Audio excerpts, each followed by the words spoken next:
I was working at the University of Waterloo, trying to figure out what I was going to do at that point. And we used to drive past the Vineland sign and I'd say, you should really give me a job.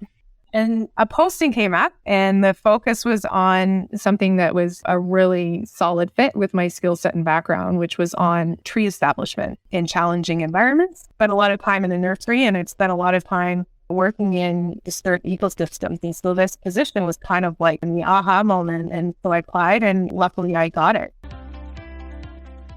Hi, Jim Wilson here. Welcome to NGB Ideas. This podcast is about the personal journey of leaders, innovators, and disruptors in Canada's life sciences community, and it's sponsored by Omnia Bio and supported by the TMX Group. If you're not aware, it's also part of Next Great Big Ideas, Canada's Life Sciences Innovation Summit that's taking place at the Hamilton Convention Centre on Monday, October 2nd. We invite you to find out more at nextgreatbigideas.com. The Canadian life sciences community contains a broad spectrum of sectors, and some of our listeners may be surprised to learn that spectrum includes agriculture and horticulture. The Vineland Research and Innovation Centre in Vineland, Ontario is one of the leading organizations in this area, and our guest today is Darby McGrath, who is Vice President Research and Development at the Centre. We hope you enjoy our conversation. Hi, Darby. Thanks very much for joining us. Let's jump right in. You were born in Niagara Falls, Ontario, and both of your parents worked. Your mother worked at Cyanamid and the Niagara District School Board, and your father worked at General Motors. I'd appreciate you telling us a bit about them. Yeah, thanks so much, Jim, for having me. I'm really excited to have this chat with you today.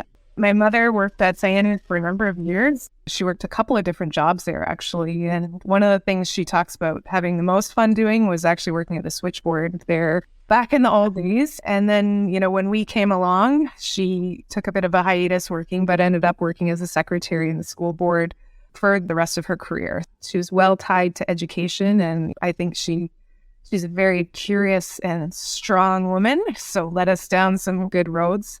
My dad, he's still super smart and very talented in all things trades, extremely smart at math. He helped me with my math homework a lot growing up, but he was actually a tradesman in cutter grinder, actually at General Motors, and tool and die maker. I'm thinking some of the younger listeners to this podcast might be Googling switchboard. It sounds like your parents encouraged you to be curious. Yes, I would say, you think of the gifts that your parents give you, that's one of them for sure. My siblings and I was the chance to think about things and to not always take the easy solution on things. Where in Niagara Falls did you grow up? Was it right downtown? Were you overlooking the falls? Were you in the suburbs? In a manner of speaking, we did overlook the falls. We're actually from Chippewa. It was actually a village and is now a suburb of Niagara Falls. It's grown a lot. Claim to fame as you drive towards Chippewa, you would hit Marineland. So people might know that as a landmark. I understand your grandfather was interested in natural sciences and is perhaps the person who kindled that interest in you. I didn't know my grandparents, so I'm a bit jealous, but what was he like? He was actually a teacher in the Niagara District School Board as well. He also worked at Cyanamid, but he was someone that I would say spent a lot of time encouraging us to explore the natural world. This is a fun memory for me, but he used to take us on a lot of hikes, some begrudgingly and others we were more excited about. But he spent a lot of time teaching us on those hikes. I always joke about the fact that I started using field guides at a young age, but he would quite literally bring along the Audubon field guides and things like that for us to look at all the plants, birds, things like that we explored while we were on those hikes. So we were very fortunate because of where we lived. We have a lot of really cool areas to explore, like the Niagara Escarpment, and he made great use of that. That sounds like a great upbringing. You have two siblings. Can you tell us a bit about them? I'm the youngest, sort of the quintessential youngest child in some ways. So you were absolutely spoiled. I would say I'm very driven because I have two extremely smart and talented older siblings. So that makes you have to work very hard as the youngest sibling. My oldest brother, Liam, is a platoon chief in the city of St. Catharines Fire Departments. And my sister, Erin, lives out in Alberta. They have a family nursery out there, which she helps with. In spite of what you just said, I read that most of your childhood was spent indoors. Definitely not. I was the kid that the last week before we had to go back to school, I would cry because it meant that I would have to go in and sit inside now. And so that was very hard for me. We're on the same wavelength. I was similar when I was a kid. So you grew up in Niagara Falls and went to high school there. What school did you go to? I went to West Lane Secondary School. It's kind of a cool story because we recently had a high school co-op student at Vineland, and I got to see the old guidance counselor. I shouldn't say old, that might be very insulting. Pleasure to see him again. Interesting to still have ties there. Wow, the circle completes. Were you the kid that spent time in the library? Were you the kid at the back of the school that everybody went, oh, she's one of the cool kids? Or were you a gym rat? Yeah, I was very into sports. Academically, school was always important to me, but spent a lot of time at the arena playing hockey. I played rugby. Trying to think of all the sports I played in high school. Hockey and rugby were the two probably that I spent the most time doing. But yeah, anytime I could be outside with an activity, that was priority. I'm guessing you would look back on your high school years with fondness rather than regret. Yeah, I think so. High school was a little bit of a means to an end. I was not someone that excelled in the social side of things. I had lots of friends, but for me, I like to learn and I like to play sports, so it was pretty easy. In 2003, you went to Lake Forest College, which is a private liberal arts college located north of Chicago. And that academic path is not a traditional one for most Canadian students. I'm guessing hockey played a bit of a role there. It did. I wound up in Chicago playing on the varsity hockey team down there. And what a cool experience that was. Right on Lake Michigan, and in a really interesting little town there that claim to fame is actually some of the people that live in that town are like Michael Jordan and Mr. T, I think. So it's not like, you picture Chicago, but it's this very sheltered suburb that's north of the city. It was an amazing experience. I'll bet. What position did you play in hockey? I play defense. Still do when I can make it out to the rink. And in your college team, how good were you? I was the captain in my senior year there. So I guess I was at least had leadership skills, if not always on the ice. And the team did well? Yeah, it was a growing couple of years. So the program was very new there. And it's interesting because the legacy of women's hockey in Canada is much longer than in the United States. And frankly, was mostly Canadian players on the American team at that time. What is it like a student athlete in the U.S.? It's challenging. I think I was 18 when we moved away. So you're still really quite young and immature in a lot of ways. Where we were, the centers that we played in were often in Minnesota and Wisconsin. It constituted a lot of time on the bus. I recall a trip to North Dakota that was 13 hours or something like that. It requires real commitment to your academics and trying to stay on top of all of those things while also participating in all the training expected of you as a varsity athlete. So you came back to Ontario in 2006 and you did a postgrad diploma at Niagara College on ecosystem restoration. Could you tell us a bit about that diploma? What is ecosystem restoration? It's a really cool program that Niagara College offers, and it's really targeted at, we had quite a mix of people with undergrad backgrounds, as well as people I think that actually had masters that go into that program, but it gives you very practical, hands-on learning and to get into the field of restoration ecology. Was at the time a growing field. It's pretty established now. Thinking about roles in conservation authorities, lots of outdoor field courses. After that, you went to the University of Waterloo, where you did your master's in environmental studies and a PhD in social and ecological sustainability.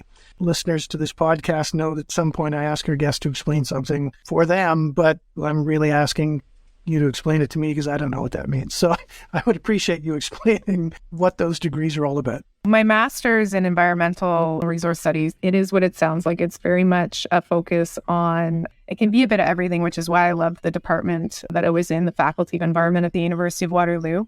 My focus was really on natural systems that were being disrupted or modified. So there's lots of people that were in that program doing different things, but my focus was on Lake Erie Islands and the impacts of the nesting birds, cormorant. That was a really interesting project. And as I moved into my PhD, that program was very interesting to me because sustainability is still, I would say, a growing area. There's not very many PhD programs that are focused on sustainability. the social and ecological sustainability PhD is really around the environmental, ecological, as well as social aspects of sustainability. In that space, there was a lot of different people talking about a lot of different things, and I think the word sustainability a lot more, but this was really around some of the practical and theoretical underpinnings. So as you're going through your postgrad degrees, was there an intentional map that you were following, or was it just, that looks interesting?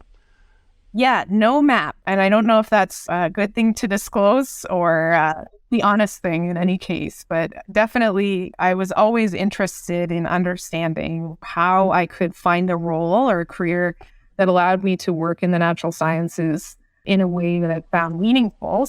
At one point, he's looking at getting more into policy and sort of deviated from our pathway, thinking, I don't think I can do this forever, but but I want to impact policy with evidence-based information, and that's how I ended up where I was. Did you play hockey at Waterloo? I did. I actually finished my undergraduate degree in 3 years, so I had a couple of years of eligibility left when I came back to Canada. And so I, on a whim, took a flyer and just packed my bag and went out to the tryouts. Geraldine Heaney was coaching at Waterloo at that time, wasn't she? I'm not going to lie. That was a bit of the reason of why I went out to the tryouts, because Geraldine Heaney is a lifelong hero of mine as a female hockey player in Canada. I grew up watching her play, and I thought, boy, I'll just go out and at least I get to be on the ice with her and see what happens. And you made the team. Yeah. And how'd the team do?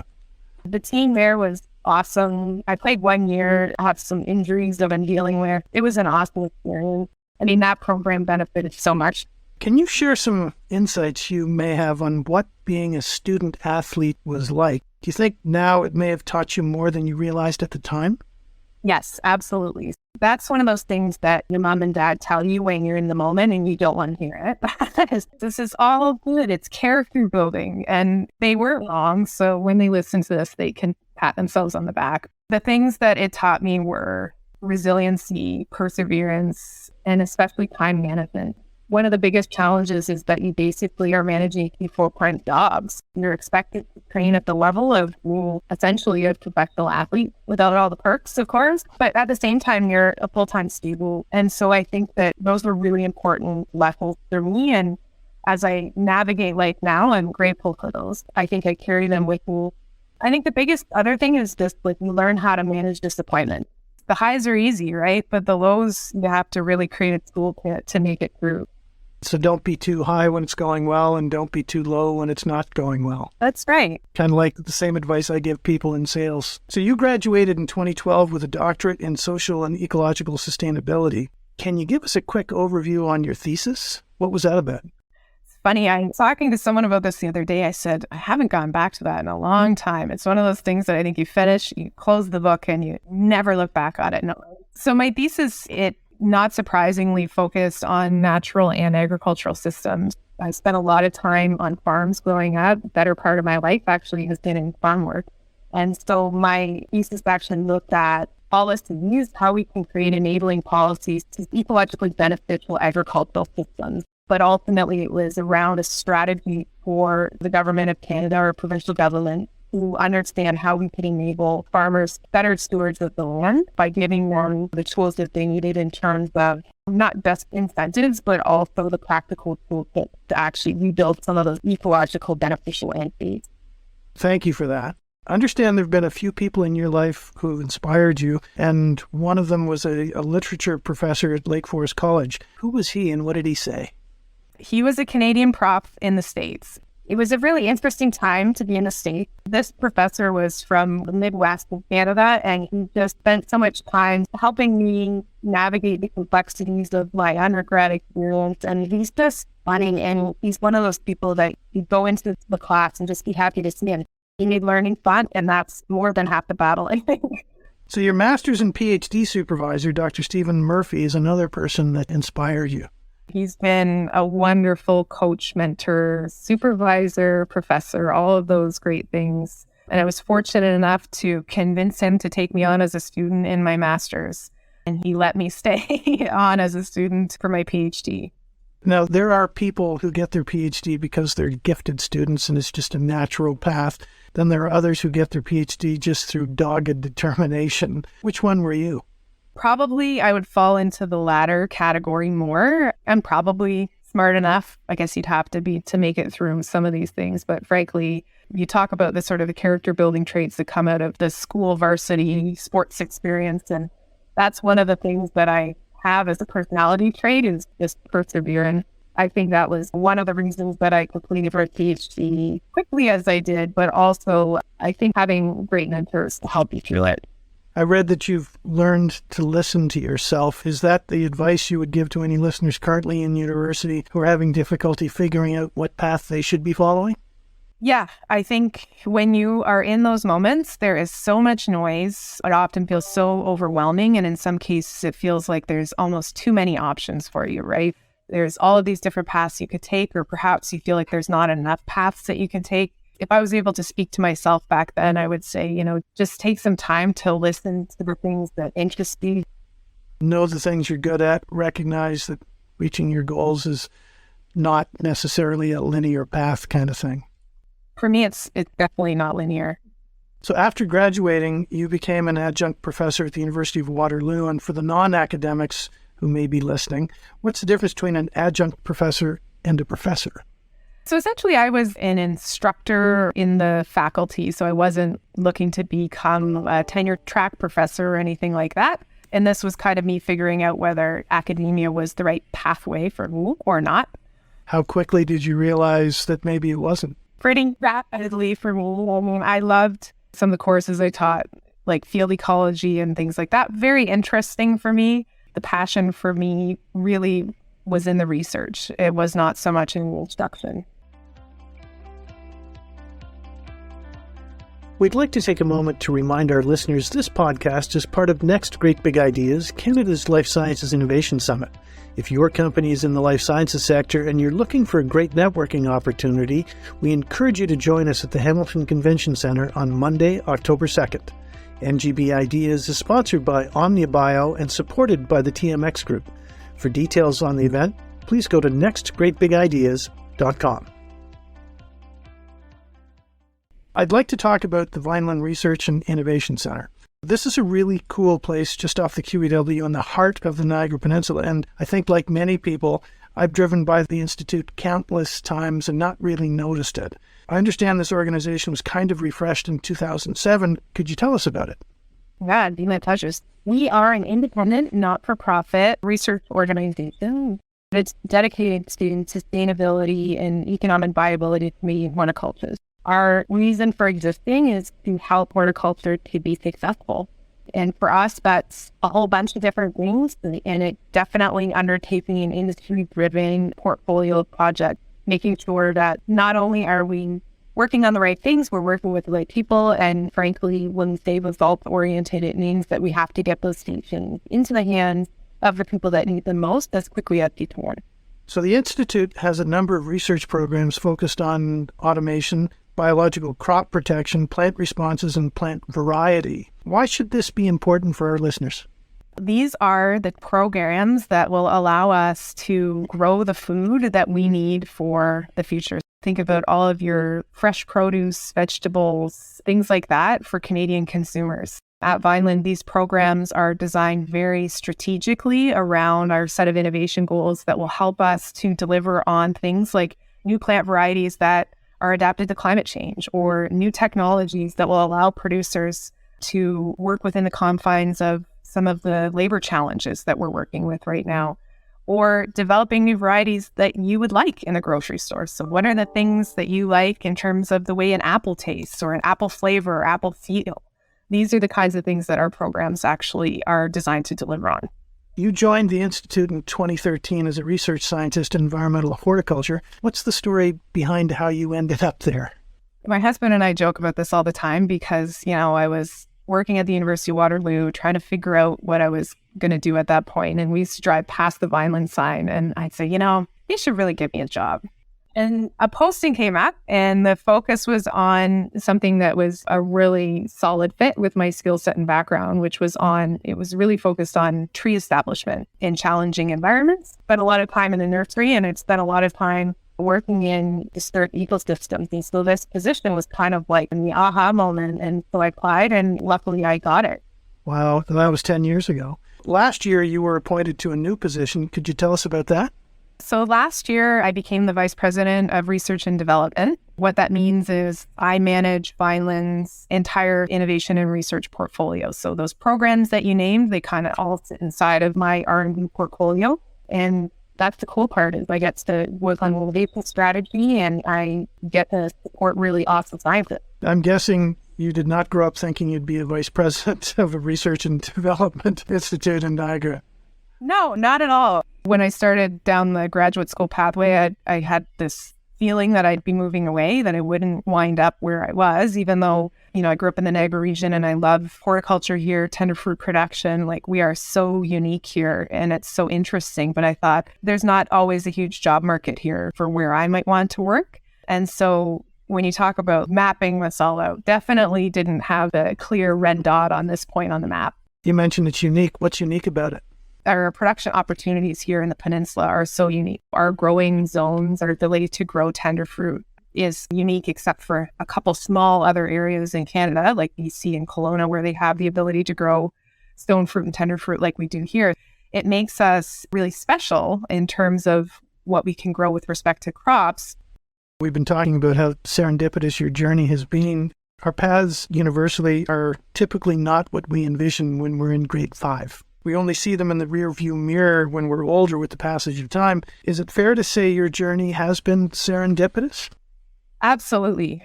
I don't think that I could point out any point in my life where I thought, yeah, that's the thing that I'm going to do. I knew that nature was important to me. I had these moments in time that were marked or punctuated by really important learnings. Climate change has always been something that has been front of mind for me. I read The Silent Spring by Rachel Carson, I think in grade 7, and it never left my brain.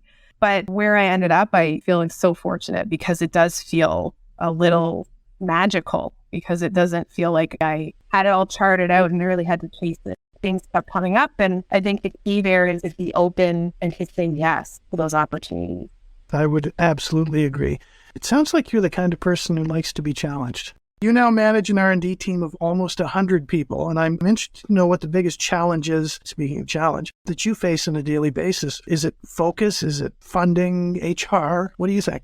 So my team is not quite that big. That's kind of the whole of the company. But for me, I think the challenge is the focus, and the fact that you have a team of really bright and energetic scientists. Sometimes my job is to corral all of that energy in the right path and to make sure that we're all moving in the same direction. And sometimes that is the most difficult part, because I love some of the ideas that we come up with and I think, oh, it's so cool, it's so interesting. But because we have a very clear mandate to deliver to the industry, the job is to figure out what are those solutions and to sort of manage the innovation portfolio with that in mind. So I would say that's the challenge. It's definitely not coming up with an amount of new ideas. It's figuring out what the right ones are. With all of your responsibilities, and in particular having to manage people, if you could have a do-over, are there any courses in university that you wish you'd taken that would have made your path a bit easier? Oh, for sure. We often laugh about this as scientists where, we're scientists in a really applied space, right? So we're constantly looking at the business context for the innovation outcomes. And so as a scientist, in your master's and your PhD, it's all about the science. But I would say, for anyone who's interested in innovation as your career path, paying attention to some of those business courses that maybe you kind of blew off and thought, oh, it's for someone else. Those things are really important, and they don't always offer these things, but anything that has to do with strategy, I think, is a really brilliant choice for people. I would absolutely agree, and I've had those conversations with friends of mine. Yeah, I should have taken those business courses. Absolutely get what you're saying. This podcast is about leaders, disruptors, and innovators in Canada's life sciences sector, and I'm delighted to be speaking with you today, but some of our listeners might be wondering why we asked you to join us, because you're in agriculture. Life sciences isn't all about oncology. Horticulture and agritech are important parts of life sciences, so I'd appreciate you explaining to our listeners the role your research and the Institute plays in the Canadian life sciences community. And this is a space that I think we're trying to break down the silos a bit ourselves. Agriculture science has always sat out here on its own. And the reality is it's so connected to our end users of those products. It's all of the people, it's all of our consumers that are going to have the nutritional benefits from the new varieties we develop. It's all of the communities that we can enable to grow their own food by the technologies that we develop. So thereby improving on food security and the whole locally grown movement. There's a whole host of technologies. And finally, horticulture is a generator of natural benefits. So when we think about natural infrastructure and the climate change movement with respect to climate mitigation, all of the things we grow in horticulture, the trees, the flowers, those are part of our value chain as well. So those products that you have in your own garden or you see in your own landscape are all from the horticultural value chain. We are intimately connected with life sciences, whether we always admit it or not. Thank you for that. I appreciate it. I'd like to change courses for a moment and borrow a phrase from one of my favorite podcasters, Terry O'Reilly, who hosts a podcast called Under the Influence. If I may, I'd like to ask you a personal question. What do you think has been your best mistake? For me, it's probably when I left university. So at one point when I was still in Lake Forest, and I was really deeply interested in American foreign policy. So talk about a nonlinear path. And I had a really great supervisor there who wanted me to stay for a master's there and with a focus on national security. And I kind of waffled on it and decided it wasn't the right path for me. For a long time, I saw that as a mistake because then I was like, well, what am I going to do now? I've got to figure out what the next thing is. But for me, I think that absolutely was my best mistake. That's a great story. Thank you for that. Our guest last week was Dr. Lisa Porter from the University of Windsor. She and I talked a bit about gender inequity and privilege. I'm wondering if you see that in your sector as well. Yeah, absolutely. I was fortunate enough to be at the Ontario Minister of Agriculture's Food Summit last week, and this is something that came up in one of the roundtable discussions as well. And in agriculture, there are a number of underrepresented groups. Agriculture, frankly, is for everyone. It touches everyone. We're all involved in it. We're all influenced and can influence it. And I would say that for a long time, gender representation was very unbalanced. I would say that is changing more. There's a lot more group and representation. You have two boys who are 6 and 8. I can only imagine how challenging it must have been having young kids in school during COVID and trying to continue your career. And you have had an interesting career, and I wonder if there's any advice you can offer to our listeners, especially women in STEM and university students who are about to graduate. Absolutely. It was challenging. It's one of those times that I think I maybe haven't fully processed yet, but there's a lot of challenges that female identifying people will face. And COVID, I would say there was a lot of burdens placed at the feet of a number of my female colleagues. So that's the experience that I can speak from. And not to mention myself, I think the biggest lesson is that we have so much to offer, but you need to be kind and patient with yourself, because holding yourself to a standard that is unhealthy is not going to carry you along in the long run. The thing that I would say is that be kind to yourself, be patient. I am not good at this. I am constantly holding myself to a standard that is probably not a healthy one, 9 times out of 10. I was told there's no secret sauce. How do you get there? It's like you got to figure it out and just work harder than everybody else. I hate that message about having to work harder than everyone else. It's so unfortunate. And frankly, it's still very true. For all the women out there, girls out there, like, again, listen to yourself. You absolutely have to work hard and hope that those of us that come before you pave the way.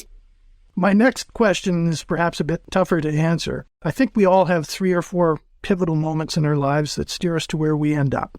You mentioned a couple already, but can you think of moments in your life that were the turning points that got you to where you are today? Like opportunities you turned down, you mentioned one, advice you took to heart?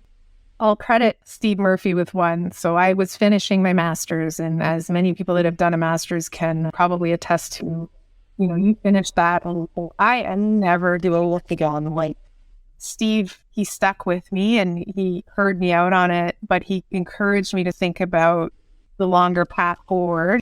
I read that food waste production and food security, especially northern food security for Indigenous communities, is important to you. I'd appreciate you sharing with us why it is important.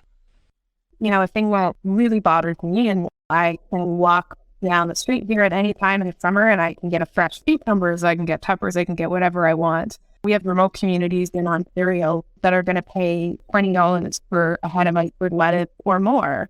That blows my mind that we haven't been able to support these communities more, but ultimately working with those communities to figure out from their perspective, what is it? And ultimately, how do we help them to enable their success? So if there are startups in that neck of life sciences who are listening to this podcast, interested in what you just said, should they be contacting you to say, hey, I've got something? Absolutely. And I will echo something that also came up at the Ontario Ministers Food Summit is this very concept, is how important this is. In a perfect world, what do you hope the Institute can achieve? It's a place that, with respect to food security in Northern Indigenous communities, we've done a little bit of work with some communities so far. I think we're really in the relationship building stage to figure out how we could support this. So what technologies, what varieties, what are the things that would be useful? We're constantly thinking about climate adaptation, huge challenge, but horticulture. I can't imagine the number of things that come across your desk that you have to say no to, regretfully. What is it you're most proud of? I'll give the tip of the nose answer because it's kind of where my brain is at. We're end of fiscal year. Right now, I would say I'm really proud of the research and development team here. I think we've grown a lot in the last few years and really happy to be leading that. Last question. What is the next great big idea on your horizon? I probably gave a few spoilers on it. A place that we're spending no small amount of time right now is figuring out, around waste food production. I think that is a big and growing challenge, figuring out how we can repurpose horticultural waste byproducts.